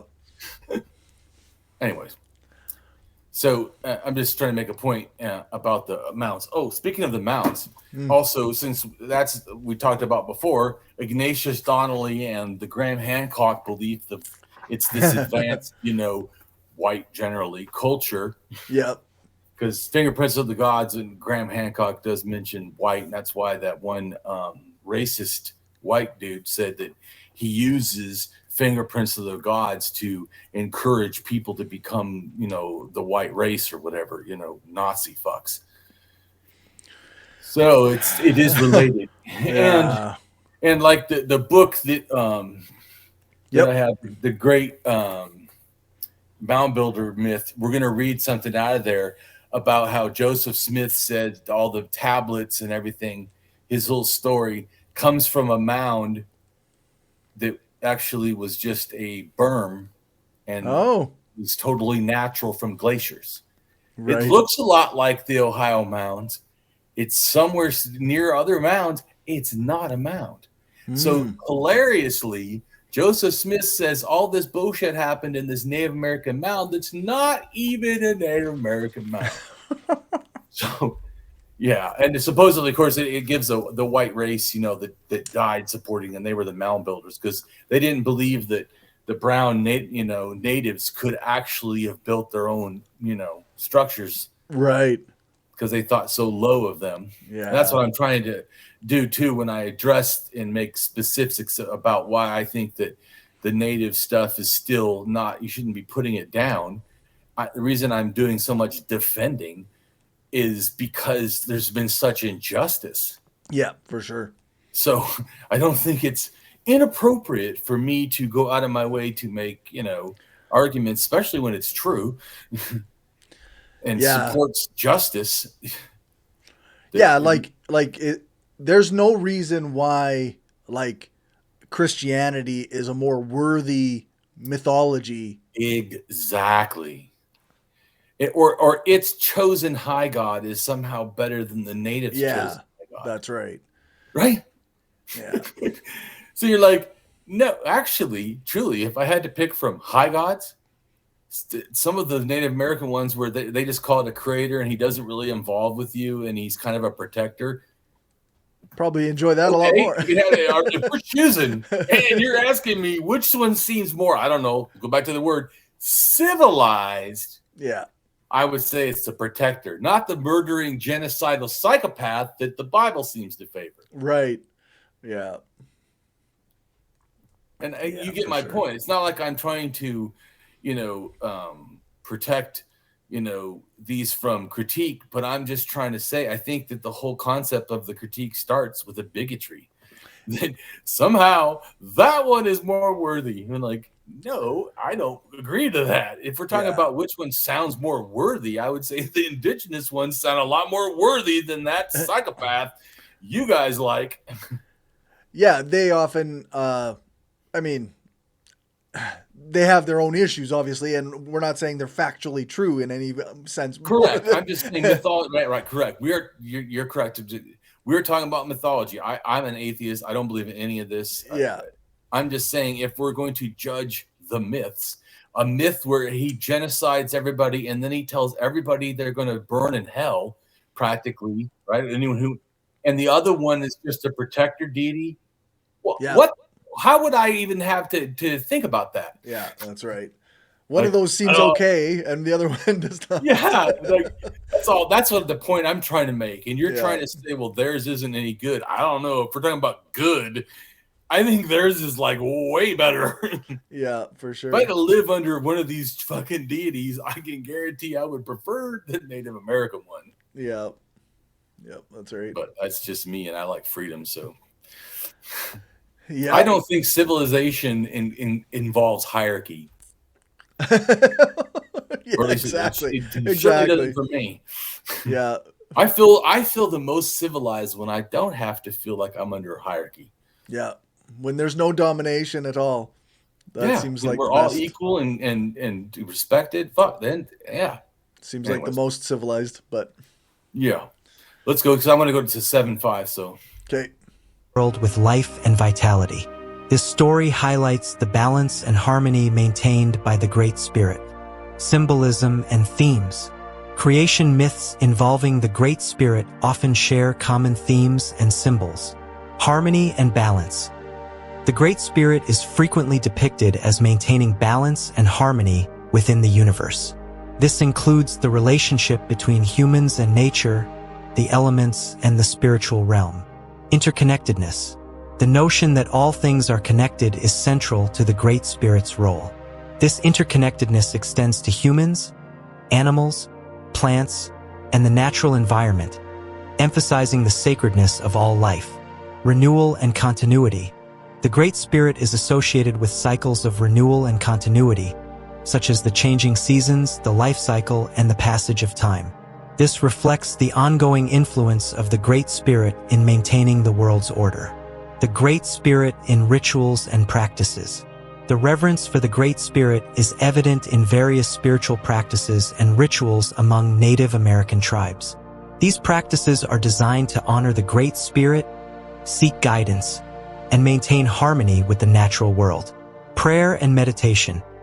Many tribes engage in daily prayers and meditations to connect with the Great Spirit. These practices often involve seeking blessings, guidance, and strength. Prayers may be offered to the 4 cardinal directions: the earth, the sky, and the Great Spirit. Sweat Lodge ceremonies. Pause The for a Sweat second. Lodge is Did you hear that? That you can offer prayers to the 4 directions: the earth, the sky, and the deity. Yeah, that's interesting. But so once again, trying to go back to the energy force and everything is, it sounds like the chi in Chinese, cosmology. Yep. And then, like the Siberian and everybody else with the eyes in the sky, or the sky father and the earth mother, or whatever, is this? They said one of the directions are the sky and then the earth. Right. And I'm just saying it's the similar concepts. Yep. No, it sounds like you say, like very slightly different, very similar. Right. And then when the DNA came over, like we already talked about, it would be surprising if it wasn't similar. Right. Yeah, that's right. Yeah, for sure. The people came over and they had these things that they believed, and yeah, of course it's going to change, but right. But a somewhat general idea, yeah. Is a sacred space for purification and spiritual renewal. Participants enter the lodge to pray, meditate, and commune with the Great Spirit. The ceremony involves heating stones and pouring water over them to create steam, symbolizing purification and connection to the divine. Vision quests. A vision quest is a rite of passage and spiritual journey undertaken to seek guidance and insight from the Great Spirit. It typically involves fasting, solitude, and meditation in a natural setting. The individual seeks a vision or message from the Great Spirit to guide their life path. Rituals and ceremonies. Rituals and ceremonies play a crucial role in honoring the Great Spirit and maintaining the tribe's spiritual and cultural heritage. Sun dance. The sun dance is a significant ritual among Plains tribes, including the Lakota. It is performed to honor the Great Spirit, seek spiritual renewal, and pray for the well-being of the community. The ceremony involves dancing, singing, drumming, and sometimes physical endurance feats. Like I was trying to get you to see how these different, are explained by that person. It's a lot of good information, like you said. Yeah. And I was just trying to before, and after, trying to help relate with all these other concepts we're talking about, so it won't be so strange. Right. We're linking them all together. Right. So now we'll watch the Great Spirit on the Navajo one. Yeah. And he'll say the Father a lot because once again he's the Sky Father, and he shows it's the sky, and he says we don't exactly worship the sun. Well, yeah, because it's not exactly the sun, but yeah, it's the sun. Right. The Father is referred to as Nihitha, Nihijeh. Now, Nihijeh means our Father. Nihitha can be understood to mean our Father, as that is the greatest of all fathers. He is a supreme being. He is the Great Spirit. There's another being that we call the evil spirit. It means all of a sudden. And remember, everything he said is the classification of that one term, high God. Mm-hmm. Mm-hmm. Right, that it has as supreme being. He's the greatest. He's the father of all fathers. And, right. Yeah. See, you're getting it. Yeah. Because of him came about all the things that can be thought of as evil and as unsacred, as corruption, to all things that is good, and that all things that are beautiful. In the traditional teachings of our people, there are a lot of things that we can share with people that are actually available from other tribes. In fact, one of those subjects is the Great Spirit. And the other tribes in that, of course, just like our Dene, they probably have different names for the what they recognize as the Great Spirit. Among our people, we have a Great Spirit. And the way that we come to the understanding of the presence and the existence of this Great Spirit is the two boys that made their journey to their father. And they, of course, had a lot of opposition along the way, and they went there to acquire weapons from him. So like I was telling you in Proto-Indo-European, the father has two sons. Mm-hmm. Right? Mm-hmm. This is super common. Right, yeah. The twins or twins. What in fact, we're going to do eventually a thing on duality and talk about the twins. But like I said, there's also a trinity like this, right? Where it's just the father and the two sons, just like Cain and Abel. Remember, mm-hmm. Cain kills Abel. It's the twins, and in fact, some of the twins do kill each other, right? And sometimes they kill an animal instead, like as a sacrifice. Kind of like the Bible talks about that. I think Abraham did to his son Jacob or something like that, or Isaac. Yeah, something like that. So yeah. I you know me, like they go, the Bible, it's so important. I'm like, meh. I know some stuff, but the more I learned about religion, the less I care about the Bible. Let's put it that way. The less important the specifics of the Bible seem to be. Yeah, they're like, well, specifically this. They're like, man. Yeah. You're still not that unique, actually. I'm like, yeah, you need to really get the bigger picture. Yeah, I mean, for sure. Like worldwide bigger. You're not special. Yeah, that's right. Which I told you, actually, my thing is the hope is there are two things. One is you become an atheist, you realize this is all not true. This is just culture. Or you realize we shouldn't be bigotry against any of these religions because actually they all kind of relate to each other. Yeah. Yeah, that's so right. Either of those to me would be a positive outcome of all this work. Is that you remove bigotry or you become an atheist, and also please remove bigotry. Yeah, and also please remember. Be a bigot. It's like, Yeah. what? Because a lot of atheists will say they're skeptical or rational, and yet they believe some absolute nonsense. Yeah, that's right. That's not either skeptical or rational. Yeah. Like, yeah, no. Okay, let's keep going. Okay. So that they could come back and destroy all of the evil monsters that were killing and destroying all of the Dene, or the five-fingered being, and their Pause journey for a was not second. easy. So one of the common things of a sky god is his son fights a dragon. Also, Jesus fights the Leviathan. The Right. dragon. Yeah. Yeah, because guess what? Jesus is not special. Yeah. All of this is the same. But anyway, so him saying that they fight and by the way, that some of the twins and the myths do fight a dragon also. So I mean, this is just similar mythology. Yeah, Go for ahead. sure. It was very difficult, and they met people along the way that were mentors and would help them to accomplish their objective. And so until they made their journey to their father. Now, the father is referred to as Nihita Nihije. Now, Nihije means our father. Nihita can be understood to mean our father, as that is the greatest of all fathers. Nihita. So in the prayers of our people, when they're offered today, they say, Nihita Juna eh. Now, that part of the wording of a prayer, Nihita Juna eh, a lot of times our people misunderstand that word. The actual word that is being said is Nihita Jigo Not Ini. It was the way that it is said in some of the songs and prayers. The one that sees us and watches over us by sunlight, or sometimes they might say, the one that sees us and watches over us by moonlight and by other sorts of light. Pause for a second.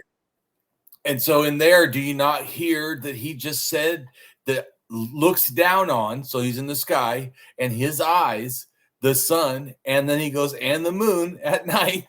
Right, the two eyes, the sun and the moon. You know, like the sun and the moon religion over there we were at the Duke Poly. You start to, and Ra, Horus and Ra, which are the two eyes. Right. So I'm just saying, my point is that once again, you hear there's multiple themes. Yep, for sure. That, yeah, they thread through the same kind of ideas, right? Yes. No, it's interesting.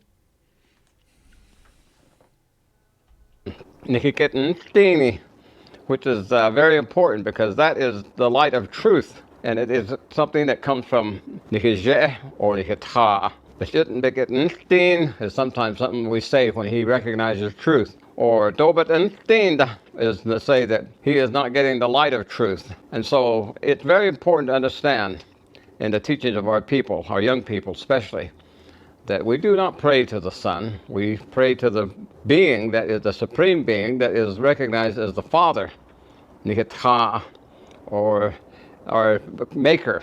And if you want to use the word Creator, that's fine. But it is that He is a supreme being. He is the Great Spirit. And He is the one that is the maker of all things. He is the one that provides us all the goodness in that we have. And so He is the one that we ask to help us to maintain our journey on the Beauty Way path. He is the one that we make the corn pollen prayer offering to, or the sacred stone offerings to. Or the one that watches us and takes and cares for us and observes us and protects us by the light of the sun. And so that's one being. Right, and that's where he's gonna start talking about the evil one and stuff. I don't care. But we also know evil ones are also related. Right. Because, like, I'm breaking this up just to make it more clear, but as you know, this is all related.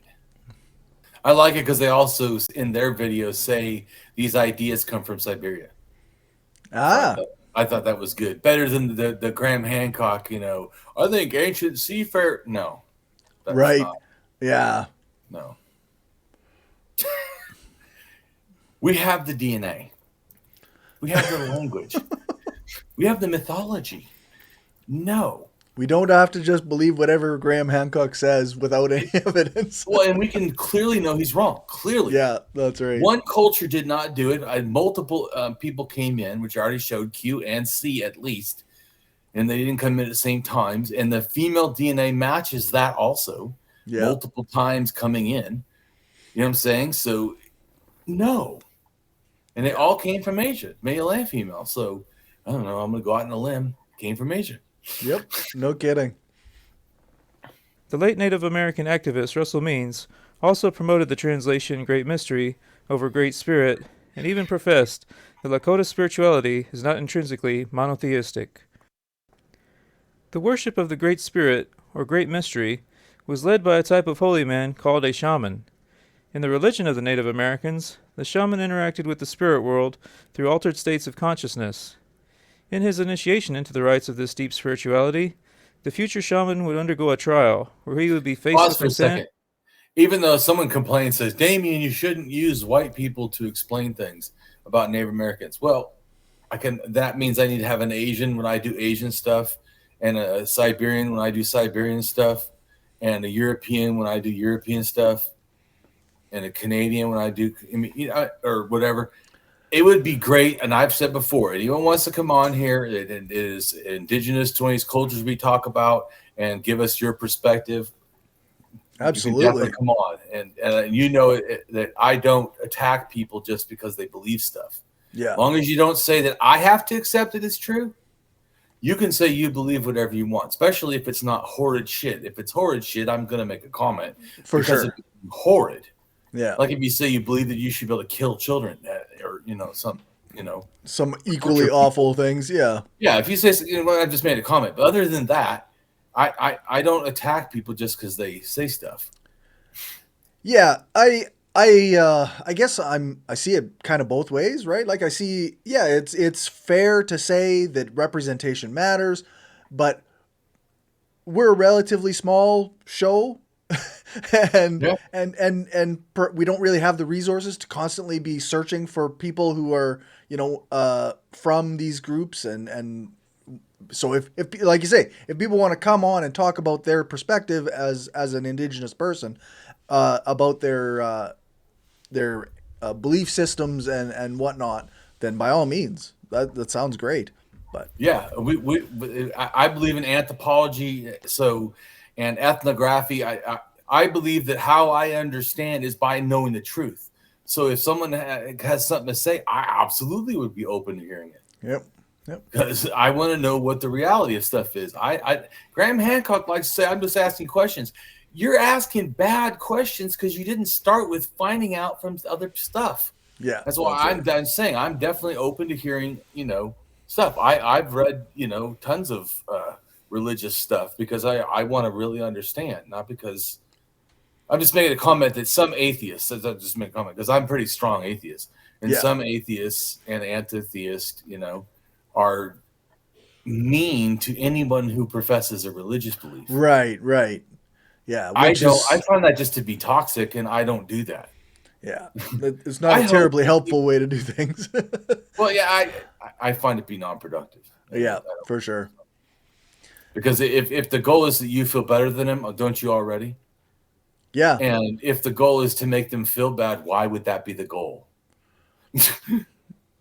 Yeah, that's a very good question. Why would making someone feel bad be your goal? Right. Why would that be the goal? What is it? What are you getting off of that? Because once again, I don't know why everyone else is doing things. Like you said, I'm a small show, but I really try hard to give really quality information. Yeah, that's right. Because it matters. And I feel like you do the same thing. Your show's not super big, but you do a lot of quality. So we try hard. I don't think quality has anything to do with, how big the show is. Yeah, that's right. No, it's just that we don't have the same resources as somebody with larger platforms is all. Well, in fact, someone said he watched my video that didn't believe in it stuff, and he liked my info, but he goes, "Oh, you talk too much and you meander off and all this." And oh my God, I'm doing my own show, whatever. Yeah, like if you don't like the way I do a show, then don't watch it.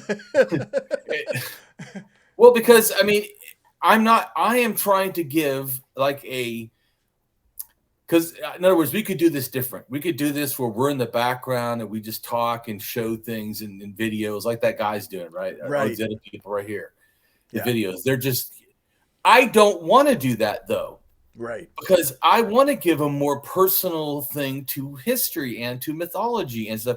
And I want to talk is hopefully where I explain to people that aren't academics and don't really know almost anything. Yeah. And so that is my goal. And also, unlike like this one guy goes, oh, well, who's going to watch 3 hours? I go, yeah, books are long too, right? That's true. Books are long. Right. And then I said, not only that, I give my stuff for free. Yep. Yep. All of it. Yep. There's no paywalls for anything I post or do. So I'm not I can't speak for everyone, but I see a real value in the conversational type show that we do here, and the learning that can happen when I'm not coming in here prepared. Like, I don't have the information, and you have the information, and you come and you bring it in, and I'm learning as we're going. right. And I see real value in that sort of thing. Like, people need to know that this is not beyond them. I'm not some special guy who can learn things that nobody else can learn. Right. Right, exactly. So I think that the way that we do this show is I consider it to be quite valuable, but I guess not everybody's going to see things the same way. The other issue, because he said, why am I not like Graham Hancock and whatever? Well, first off, Graham Hancock has a literal fucking TV show. Yeah, that's right. So, I mean, fuck you. Like, how are you even comparing? Like you said, a small show. I do the best I can, man. Yeah, I give everything right. for free. That guy, you have to pay to watch his shit. Yeah, that's You right. gotta pay to buy his books. I have fucking blogs for fucking day. I have so much you could spend the next fucking 4 years reading. I got so much shit. You would be fucking informed as hell. But anyways, so yeah, I feel like also, like I said, and that's my goal too, is that it's not. I am not just. This is not a mythology show. The other people's are. Mine's not. Yeah. Never fucking said it was. Right? Never once said this is a mythology show. I never said this is a DNA show, which I do tons of stuff on DNA. I never said that this is. You know what actually the thing says? Right? Our YouTube or whatever. What does it say? What does it say? It says Atheist-Humanist-Leftists. Atheist-Humanist-Leftist. That's what it says. So don't get confused when you say I need to be like Graham Hancock. And he goes, "Oh, you're so smart. You're not listening to me. You say you're a genius." I'm like, I never aspired to be like Graham Hancock. Mm-hmm.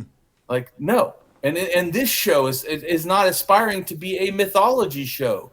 Right. Or a history show. This is an anarchist show where I also teach you that why we're correct. Anarchism is the truth that you need to follow because it's an ethical path. Yeah. It literally, if you understand, people say, well, it's a utopian society. So you mean it's the better ethics. That's what you mean. Yeah. Right? You mean it's the better ethics. So don't tell me it's not the right ethic. It is the right ethics. Our society needs to evolve to those better ethics. Right. Anyways.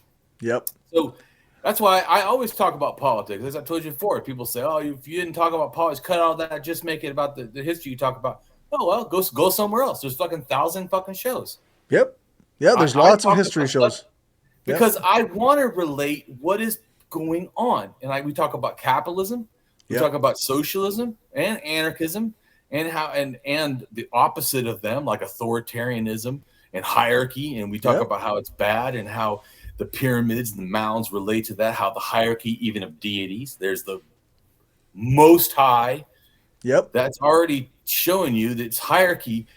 And once again, why I feel that you can't, in a sense, even though there's a lot of religious anarchism types, I personally would have an issue because religion is hierarchy often, and the deities also support hierarchy. Yeah. Yeah. So to me, if you're an anti-hierarchy, I don't see how those two really can go together.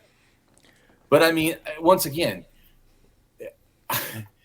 just like you, I use words like anarcho-humanism, or sometimes I say collectivist or a mutualist. I use words however the fuck I want. You know why? I'm an anarchist. Yeah. I just me personally, I don't like gatekeeping anarchists that think that you have to say a certain fucking. I'm like, wow, that sounds like anarchism. Yeah, that's right. Yeah, that's how you do it. I mean, call it whatever the fuck you want. I don't care.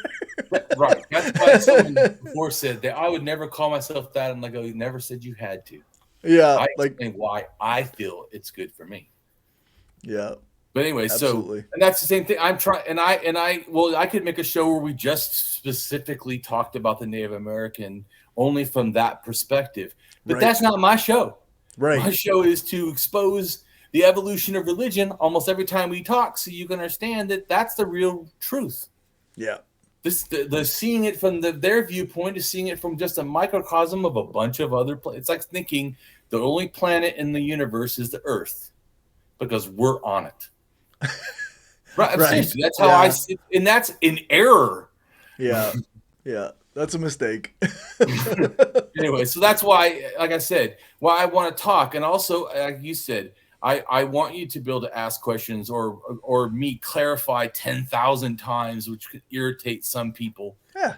This is for a teaching. You know what I'm saying? I want you to learn this and go, holy shit, I now understand. It might like you talked before, like it might seem like beating a dead horse, repeating the same things over and over again. But sometimes this video could be someone's first video. True. So if we don't say the basic stuff again, then they might feel lost. And Right. so we do reiterate some points multiple times throughout multiple videos. And I hope that helps somebody who's coming here new to see this and go, hey, that makes sense to me. Where else have they talked about that? Exactly. And so I appreciate that you have your perspective also. So like I said, I'm just making a comment. So when people think that this is a show that's meant to be history, and how come I don't do it more like my history, like Graham Hancock or whatever, sensationalize it, because this is not a history show. That's why. Great. Right. We're exploring history and prehistory Right. From an anarchist lens. Through a lens. That's right. Right. And so if you forget that, don't think I fooled you. Then it's literally in the name. Atheist-Humanist-Leftists. Yeah, that's right. Like we're not trying to trick anybody here. No. So I just think it's funny when people try to use that argument, not against the quality or of my ideas or anything, just that I talk. And I shouldn't do that. Yeah, they would probably hate this little bit here, right? Of course they would. And guess what? I still didn't care. Like, and? Yeah. Let's keep going. All right. And descend into darkness. The origins of shamanism are found among the native peoples of Siberia in northern Asia. The Mongols also practice an ancient religion similar to that of the Native Americans. So, shamanism, along with the native tribes, must have entered America by way of the Bering Strait that is believed to have once connected Asia with North America, in the geographical vicinity of what we know today as northeastern Russia and northwestern Alaska. Many legends of the ancient peoples of America have survived to this very day, due mainly from an oral tradition which has been passed down from generation to generation. For example, in the religious tradition of the Matole, after creating the earth, God made one lowly Indian to wander through the flat, frosty wastelands. It was not until a great storm poured down that the world was finally completed. This would seem to echo the story of the flood found in the Bible. In fact, much of the creation stories found in Native American folklore hold to a flood legend. For in the myths of the East Pomo, the Great Spirit was called Marumda. After creating the earth, Marumda made deer, birds, rabbits, and women out of 4 feathers, and made men out of his own hair. However, the first generation of men were evil, so Marumda summoned the great waters to cover them, and only a few families survived the great flood. Marumda then instructed them to do better in the future. Pause for a second. And it's probably at the end of it also. And do you see how, like, once again, even that person brought up, hey, the flood myths is similar. Yeah. Yeah. Which you already knew that. You're like, spoiler alert. I think it's always still good to hear it from multiple sources. Right? Not to just think that Damien is the one kook that just has all these weird ideas. You're the only person who ever sees these connections, right? Right. No, and I try to show that's I'm not the only person. Yeah. I think I'm one of the few people to put all of these together. Yeah. Like multiple things together, where I think some people put one little thing, like high gods together, or Sky Father together, yeah, or Earth Mother together, or like what I'm putting, like everything, or like just the flood, or just clay, or just kind of like how I'm almost teaching it, but that's just because I want you to understand. Yeah, and I think like you're probably not going to find too many other people who are also adding in the DNA and the animal husbandry and the correct, yeah, which I do, yeah, because all of that matters to me. Yeah, and then we're gonna go to the blog now. Okay, which somewhere there it is. Sky Father, Sky Chief Mythology. Yep, that's the one. Make sure you update it because I did stuff yesterday. Yeah. And once again, the same thing. They go, "Oh, they're so long." Yeah, because I try to make sure you know everything, so you really don't have to believe me. You can read the information that's outside of me. Yeah. I guess one person said, "Damien, all you do is put quotes," and I'm like, "Yeah, but the quotes I put all relate to what I'm talking about, and I'll prove my points." Yeah, that's right. It's not like Damien, you use too much evidence from other sources. Right. Exactly. How is that a bad thing? Hold on. I'm not Graham Hancock, and you just have to believe me, or I just kind of guess, and have no basis, which is, like I said, that when he did that America Before, that second version of his, ancient apocalypse nonsense. To me, when he says, I said it before, but it's just so ridiculous when he's like, "I used to think it was somewhere else," and like, of course, he didn't tell us. Right. I used to think it was somewhere. Now I'm thinking maybe it's the Americas, or Iceland, or Greenland. No, what's the one down there? The South Pole, or whatever, maybe, or something. Anyway, South Pole, or the Polynesian Islands, or India. I just don't know. I'm like, I'd be done. How could I'm like, how can any? I know I'm a rationalist, so it's really hard when things are so unrational for me to go yes. Yeah, that's right. What the? So you don't know? You've been studying this for 30 years, and that's your best answer? Yeah, that's right. And people are arguing with fucking scientists based on this. Yeah. What? Yeah. This guy should be literally a fucking laughing stock. A fucking joke. Atlantis pusher. I think Graham Hancock. He's carrying on the long, stupid tradition of Atlantis. Yeah. No, it's pretty sad that people believe his stuff. He doesn't even believe his stuff. I'm sure that's what he's getting at, right? Like he doesn't even know what he's talking about, and he doesn't have anything to believe. So, well, and then what my favorite quote by him is that when he said to Flint Dibble on the Joe Rogan show, when he said, "From what the archaeologists have found, yes, there's no evidence of a lost ancient, culture," whatever he believes. The end. I mean, how is that not the last show he ever does? Yeah, exactly. It's just, and now he's going to go to Mesopotamia. Good thing is we already did a whole series on Mesopotamia. Yeah. Right? Remember? Yeah. Yep. Fine-tune combed that bastard. That's 12 fucking videos. Not like we bullshitted in one show. No, 12 videos. Corey remembers.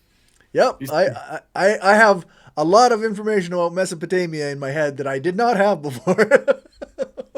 Right? Exactly. So anyway, Mesopotamia is what Graham Hancock is going to do now. So. Jeez. Grand hand job. I mean, yeah, that's right. I really got to get on turning our old videos and stuff into podcast episodes and putting that out. I got it. You should. Yeah. Totally. I did start the process, but then I get busy And you people feel like I told you before. You're welcome to download them from my site and with all of my pictures. Yeah, and yeah. just add your stuff at the front or whatever at the end, whatever you want. Quick Cut it up, intro and whatever. outro. Yeah. Well, I'm just saying because that's why all the stuff I've already given pictures that I know are important, like this video. Right. There's all the everything you looked at is going to be on the screen. Yep.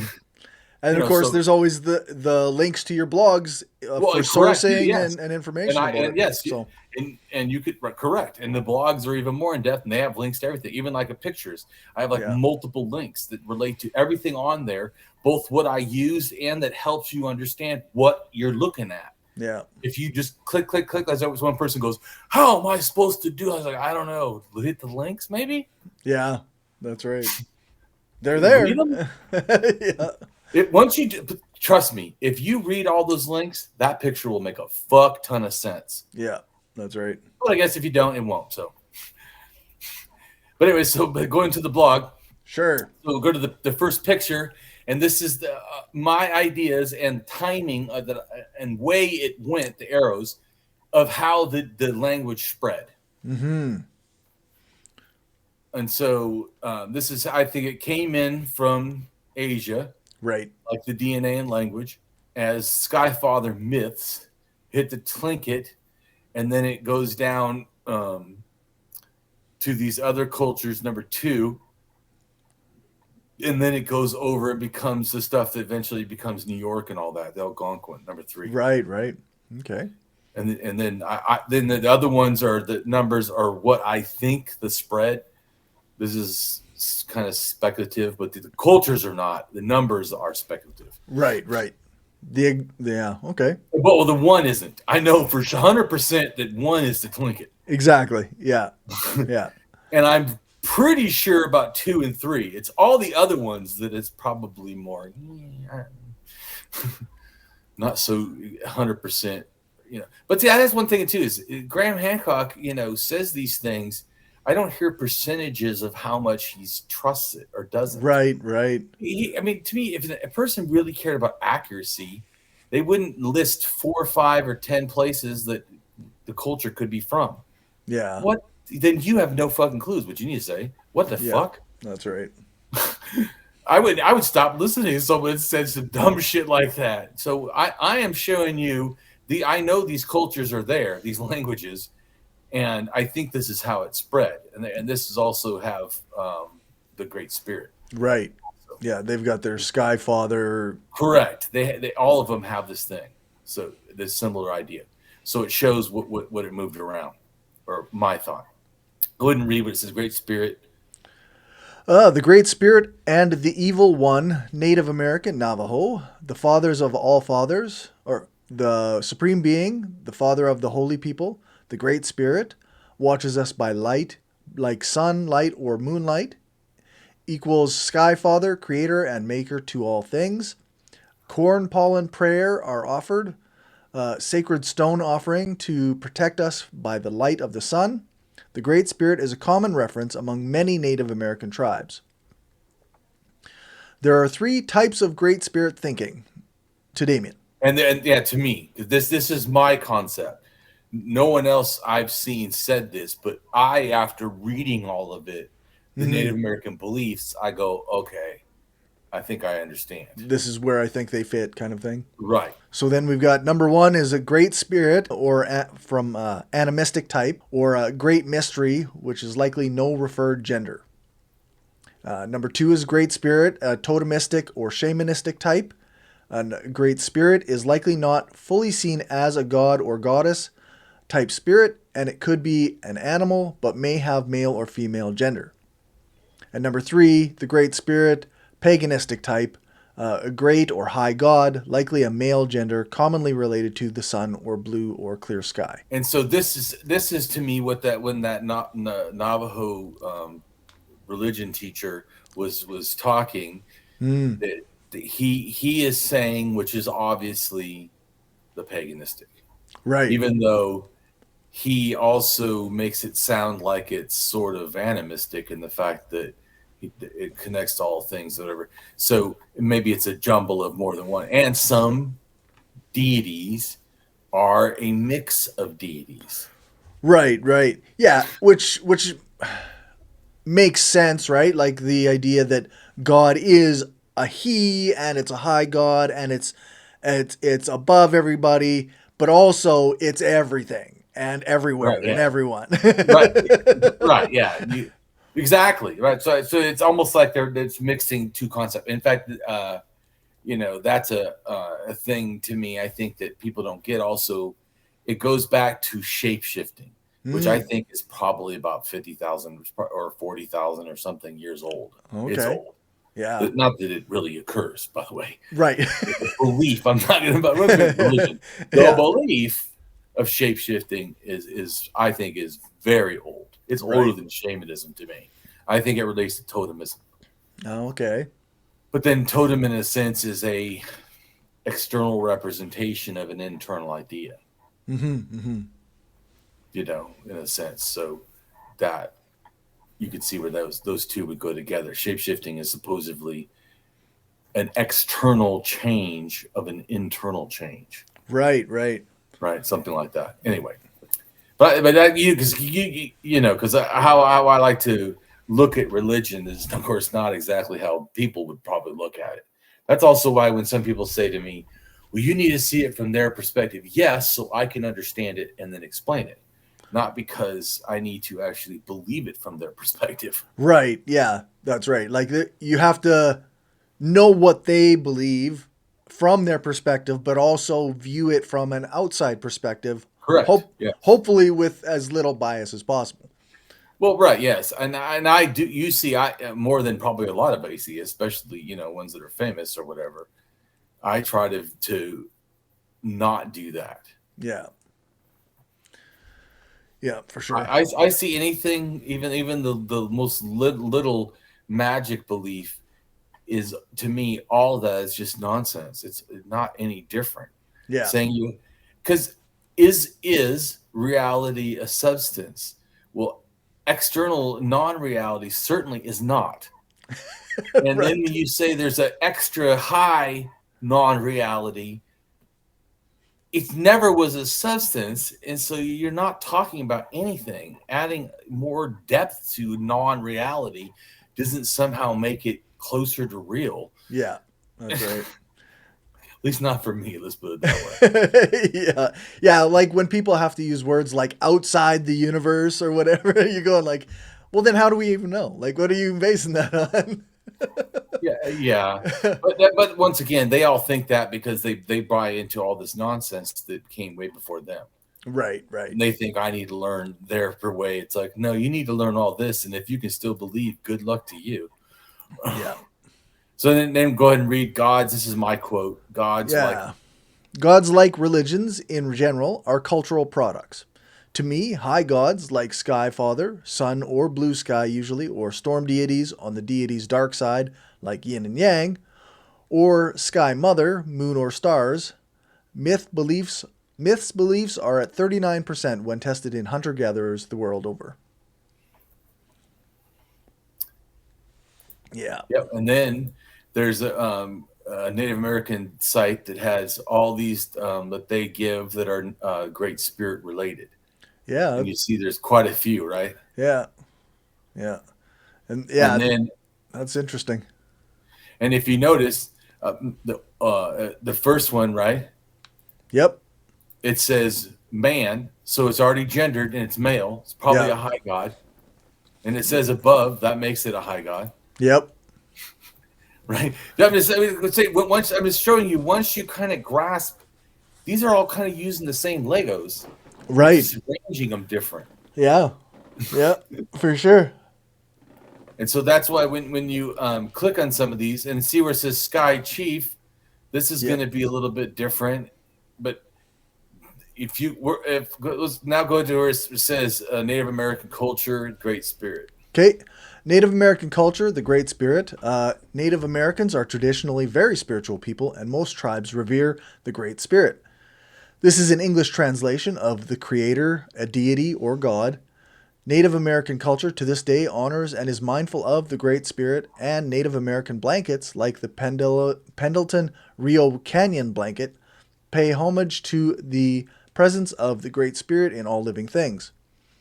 The concept of a universal spiritual force represents a God of creation and eternity. It speaks through chosen individuals or mediators and provides guidance to humans. The Great Spirit is perceived as both male and female, separate but one divine deity, though some tribes refer to it as father, grandfather, or old man. The Mother Earth aspect of the Great Spirit harks back to the Neolithic goddess culture. Women shared equality with men, and divine feminine was the source of animal, vegetation, and human life. In the post-goddess era, the masculine hierarchy thrived, yet among Native American tribal culture, the masculine and feminine are far more generally balanced than for most Western religions and cultural traditions. Women in Native American culture enjoy an influence and respect exceeding that of almost any other culture worldwide. The Great Spirit is seen by the Lakota Sioux, for example, as an amalgamation of Father Sky, the dominant force, Mother Earth, and an array of spirits who oversee human life and the elements. The Shoshone called their creator god Tam Apu, which translates as our Father. Some tribes represent the Supreme Being as an animal, most often a wolf, having human thought and speech. Right, and do you see how like I class it? And it's not; they're not all the same thing. Right. They are a little different, and so I'm trying to help you grasp like what they can mean in the bigger picture of how they're thinking. But it's all the same thing. It's the same God, just all explained differently. Right, right. So that's and you see like here it says Native American sky gods and spirits, and it has Sky Chief in there and the Sky Chief is also the Great Spirit. Just showing that it's a sky god, and these things are relating. And then there's a whole bunch of more information you could read, but then go down where it says Native American high gods, right? Because we already talked about a high god, right? And if you go down, I've made it in red in the middle. It says Great Spirit, which is a high god. Right. Great Spirit mythology. We were talking about high gods. Yeah. Just showing that they're calling it a high god. Yeah. Not Damien. I mean, right. Well, I should say Damien's also calling it a high god. But based on what they did. Right, you're correct. Not just like I had a guess. I'm just asking questions. No, I'm explaining things to you. Yeah. So, anyways, then there's a bunch more we could read, but I think that people should, read the blog and learn more. Yep, definitely. And, we'll go ahead and have Corey tell us what he's doing on his show and. Tuesday evenings, because Red Reviews is currently on hiatus, we are now doing, I have a friend of mine who is using the handle AncomSciCom. We cover current events through an anarchist, communist perspective. It's called Loose Wires. So come join us tonight or I guess not tonight when this is published, but last night. Yeah, maybe tomorrow. Yeah. So Tuesday nights, every second Tuesday, we do that at 7 p.m. Eastern time. And then I've still got all my interviews coming out. I just talked to author Nick Gerard, who is an atheist author who wrote a cool fiction story that he thinks tells the story of why we should be peaceful, why there should be world peace, and why we shouldn't have religion in it. So, yeah, that's cool. Got a lot of cool things going on. Right on. Well, I appreciate you coming, helping with these shows, and I hope that you're also learning and enjoying it. Yep, for sure. I always find the stuff about indigenous peoples of North America very interesting. Like you say, I don't believe what they believe, but I find it endlessly interesting. Right on. Well, we're definitely going to do more in Native American stuff, because once we get through all the mythology, then we're going to start with the Tlingit and the Pacific Northwest and explain all the cultures all the way down. Nice. So Right on. Yeah, we're gonna get there, and of course explain the mounds too, because that relates to all that. But Yeah, for sure. yeah, but all right, take care. Yeah, you too.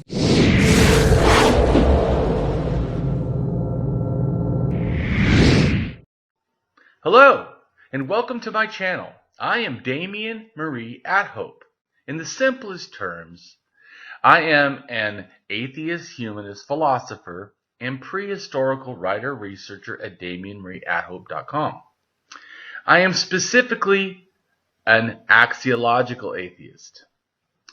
An axiological atheism can be thought to involve ethical and value theory reasoned and moral argument driven apatheism, agnosticism, atheism, anti-theism, anti-religionism, secularism, and humanism. Axiological atheists can be understood as a value theory or a value science atheist. As an axiological atheism's ethically reasoned and constructive pro-humanity. I am an axiological thinker, value theorist.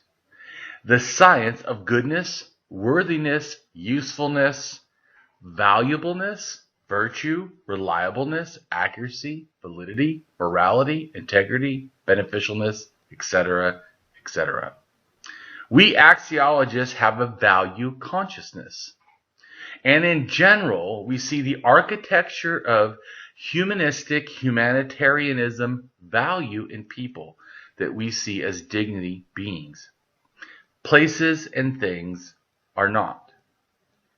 Axiology is a value theory. In its broadest sense, it involves areas of philosophy that are deemed to encompass some evaluative or evaluation aspect. Therefore, it crosses almost all domains in some way or another. Now for a more detailed terms as to what I am. I am an axiological atheist, an anti-theist, an anti-religionist, secularist, humanist, rationalist, writer, artist, poet, philosopher, advocate, activist with schooling in psychology, sociology, as well as I am an autodidact, self-taught in science, archaeology, anthropology, and philosophy. I promote science and am against pseudoscience, pseudohistory, pseudomorality, things that are found in religion.